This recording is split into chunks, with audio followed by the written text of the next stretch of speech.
शोपियान के आखिरी गांव में मेरा माटी मेरा देश के तहत जबरदस्त तिरंगा रैली निकाली गई।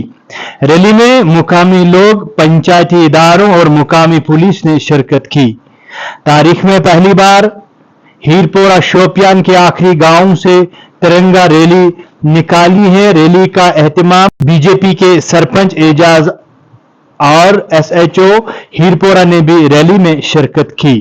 रैली का एहतमाम मेरी माटी मेरा देश के बैनर तले किया गया था और रैली हीरपोरा शोपियान से शुरू होकर हीरपोरा पुलिस स्टेशन तक इख्तिताम पजीर हुई।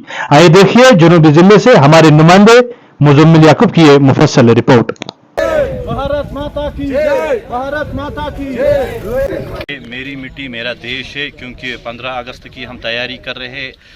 15 अगस्त को अभी 4 दिन रहे हैं, हमें पूरी तैयारी करनी है। ये जो पंचायत हीरपोरा ये मेरे अंडर में आती है, क्योंकि हर नौजवान के हाथ में तिरंगा है। इंशाअल्लाह हर जवान के हाथ में तिरंगा रहेगा। हमें अपने देश को आगे बढ़ाना है और हमें पूरा वर्ल्ड है, पूरे वर्ल्ड से आगे हमारा देश होना चाहिए, जो कि अभी चल भी रहा है। हमारा देश आगे बढ़ रहा है, हमें अपनी देश को सपोर्ट करना है।